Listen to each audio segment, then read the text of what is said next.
বাংলাদেশের মধ্যে এত বড় আন্দোলন হচ্ছে, এই পর্যন্ত কোনো ইসলামিক স্কলার বা কোনো বক্তাকে এই পর্যন্ত মাঠে দেখা যায়নি। এতদিন পরে আপনারা মাঠে কেন আসলেন?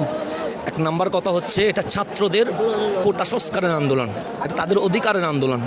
ছাত্ররা মাঠে নামবে, আমরা আমাদের মণ্ডল থেকে সহযোগিতা করব, এটাই হচ্ছে আন্দোলনের নিয়ম।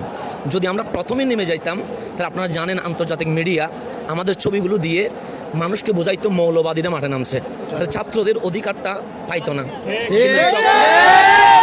আমরা চাই না আমার ছাত্রের ন্যায্য অধিকার আমার কারণে লুণ্ঠিত হোক। যখন এটা স্বাধীন বাংলাদেশ, সেটা 1952 নয়, 71 নয়, এটা পাকিস্তান নয়, ব্রিটিশ পিরিয়ড নয়। ছাত্ররা তাদের অধিকার আদায়ের জন্য রক্ত দিতে হবে। পরাধীন রাষ্ট্রে রক্ত দেওয়া যায়, স্বাধীন রাষ্ট্রে স্বাধীন নাগরিকের রক্ত মানায় না। এই কোটা আন্দোলনের জন্য ছাত্র সমাজ রক্ত দিয়েছে এবং জাতির কর্ণধার শিক্ষকরা আজ রিমান্ডে গিয়েছে এবং আমাদের সন্তানরা জেলে গিয়েছে। এই অন্যায় এখন আর ছাত্রদের ভিতরে নাই, এটা সারা বাংলার আপামর জনতার আন্দোলন হয়ে গেছে।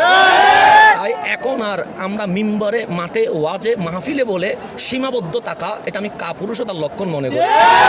সেই জন্য আমি আজ আমার নিজস্ব মানুষত্ব থেকে এই ছাত্রদের জন্য মাঠে এসে গেছে। আমি ছাত্রদের প্রতি অনুরোধ করব, তোমরাই আমাদের ভবিষ্যৎ।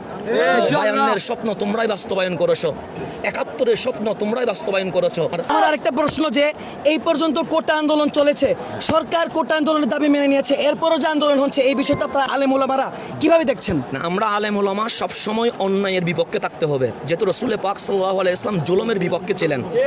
ছাত্রদের কোটা অবশ্যই বাস্তবায়ন হয়েছে, কিন্তু এটা শান্তিপূর্ণ হয় নাই, রক্তের মধ্য দিয়ে হয়েছে।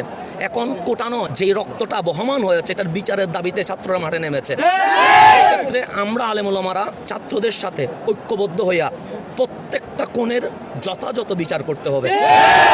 2 নাম্বার, যারা কারাগারে আছে তাদেরকে বিনা শর্তে মুক্তি দিতে হবে। এটাই হচ্ছে ন্যায্য দাবি। এই দাবির পক্ষে আমরা অবশ্যই ছাত্রদের সাথে আছি।